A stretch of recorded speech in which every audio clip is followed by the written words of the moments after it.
বাংলাদেশ জামাত ইসলামীকে আমরা লক্ষ্য করি, এই সময় এসে আমাদেরকে কেউ কেউ জামাতিকরণ করা হচ্ছে বলে প্রতিষ্ঠানে সব আমরা নিয়ে নিচ্ছি এ কথা বলে আমাদেরকে থামিয়ে দেওয়ার চেষ্টা করা হচ্ছে। এ কথা সেই আওয়ামী দোসরদের কথা। এটা দেশপ্রেমী এবং সৎ দক্ষ যোগ্য লোক যেখানে বসে তাদের দৃষ্টিতে জামাত ছাড়া তারা কিছুই দেখতে পায় না। এই একই কথা বলে আমাদের 5 ওয়াক্ত নামাজে ডাকা আব্বারকে হত্যা করা হয়েছে এ কথা বলে ভবিষ্যতে ইসলামপন্থী দেশপ্রেমিক লোকদেরকে আর ঠেকিয়ে রাখা যাবে না।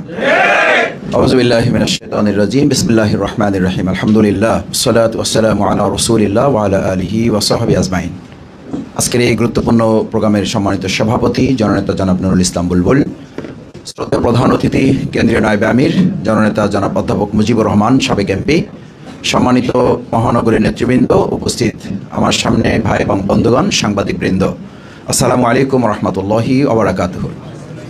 প্রিয়নবী মুহাম্মদ রাসূলুল্লাহ সাল্লাল্লাহু আলাইহি ওয়াসাল্লামকে মিরাজের মাধ্যমে তাকে আসলে শুধু ঊর্ধ্বগমন করানো হয় নাই, তাকে গোটা বিশ্বের জন্য আজ, অতীত এবং ভবিষ্যতের সামগ্রিককে সামনে রেখে সম্মানিত করা হয়েছে।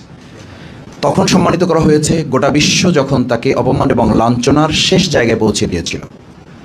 গোটা পৃথিবী যদি কাউকে অপমান এবং লাঞ্ছনার শেষ জায়গায় পৌঁছে দেয়, আল্লাহ তাআলা চাইলে যে তাকে সর্বোচ্চ মর্যাদা দিতে পারেন, মেরাজ হচ্ছে তার প্রমাণ। বাংলাদেশ জামাত ইসলামীকে বিগত 16 বছর লাঞ্ছনা, অপমান, নির্যাতন, নিপীড়ন করে আমাদেরকে শেষ সীমায় পৌঁছাতে চেয়েছিল। আল্লাহ তাআলা চেয়েছেন তাদেরকে শেষ করবেন, আমাদেরকে উপরে নিয়ে যাবেন। আলহামদুলিল্লাহ, আল্লাহ তাআলা সেই মিরাজেরই একটা অংশ ইসলামের সাথে যদি কেউ সম্পৃক্ত থাকে, তাহলে দুনিয়ার কেউ আপনার সাথে না থাকলেও আল্লাহ তাআলা যদি চান তার মর্যাদা তার থেকে কেউ ছিনিয়ে নিতে পারে না। মিরাজ হচ্ছে তার সবচেয়ে বড় প্রমাণ। সম্মানিত ভাই এবং বন্ধুগণ, শেষ কথা হচ্ছে রাসূল করিম সাল্লাল্লাহু আলাইহি ওয়াসাল্লাম যখন মিরাজ থেকে ফিরে এসেছেন, হাতিমে কাবায় বসে তিনি তখন ভাবছেন যে আমি এই যে মেরাজ সংগঠিত হয়েছে এই কথা যদি এখন কাউকে বলি, তাহলে এই কথা বলার মধ্য দিয়ে কেউ আমাকে হয়তো পাগল বলবে, কেউ জাদুকর বলবে, কেউ গণক বলবে, কিন্তু কথাটা তো সত্য, এটা তো বলতে হবে। এই কথা বলতে বলতেই তিনি তার সামনে দেখলেন আবু জেহেল যাচ্ছে। আবু জেহেল ঠিক একইভাবে জিজ্ঞেস করলো, কি মোহাম্মদ কোনো ঘটনা আছে নাকি? মুহাম্মদ রাসূলুল্লাহ সাল্লাল্লাহু আলাইহি ওয়াসাল্লাম বললেন, হ্যাঁ ঘটনা তো আছে, আমি তো গতকালকেই কি করে এসেছি, মেরাজ করে এসেছি, আল্লাহ তাআলা আমাকে এই জায়গায় নিয়ে গেছেন। বলছে সত্য, এটা কি তুমি বলতে পারবা সবার সামনে? কারণ সে জানে এই কথা বলার মধ্য দিয়ে মুহাম্মদ রাসূলুল্লাহ সাল্লাল্লাহু আলাইহি ওয়াসাল্লামকে ইতিপূর্বে পাগল, গণক, জাদুকর যা যা বলা হয়েছে এগুলো প্রমাণ করার জন্য এইটা যথেষ্ট হবে। আর আল্লাহ তাআলা পরিকল্পনা করেছেন যে তিনি এই ঘটনাকে শুধু রাসূল সাল্লাল্লাহু আলাইহি ওয়াসাল্লাম না, তার প্রতিপক্ষদেরকে দিয়ে ওটা তিনি প্রতিষ্ঠিত করবেন। আজকে এখানে আপনাকে একটা বিষয় সামনে রাখতে হবে যে আমরা যারা এখানে আছি ভাবতে হবে যে আল্লাহর দিনের কাজের জন্য যদি আমি আপনি কেউ না করি, তাহলে আল্লাহ তাআলা বাতিলকে দিয়ে তার দিনের কাজ করানোর সক্ষমতা তার আছে না নেই? এই কথার প্রমাণ হচ্ছে আবু জেহেল তখন বললেন, মুহাম্মদ তুমি তোমার কথা ঠিক থাকো, তোমার লোক টাকা লাগবে না, আমি সমস্ত গোত্রের নেতা এবং যা আছে সব টাকার ব্যবস্থা করতেছি। এবং ডাকছে, তারপরে বলা শুরু করলো, ওখানে তারাও ছিল যারা এই বাইতুল মাকদাস সম্পর্কে ভৌগোলিক জ্ঞান ছিল। সব কোশ্চেনের জবাব দেওয়া শেষ।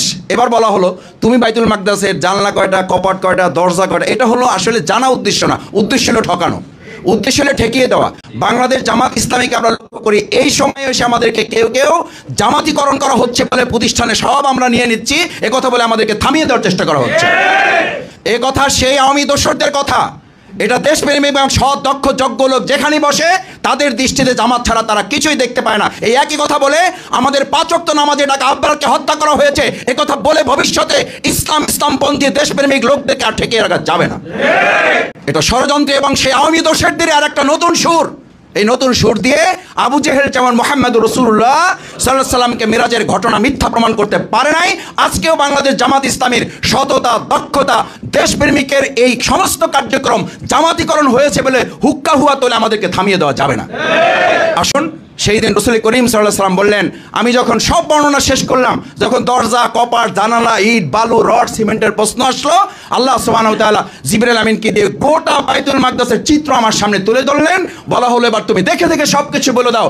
আল্লাহ তাআলা যদি দুনিয়ার মানুষের, ইসলামপন্থীদের, আল্লাহওয়ালা মানুষদের পক্ষে থাকেন, সততার পক্ষে থাকেন, দুনিয়ার সবাই মিলেও আমাদেরকে ঠেকাতে পারবে না ইনশাআল্লাহ। মেরাজ হচ্ছে সেই শিক্ষা।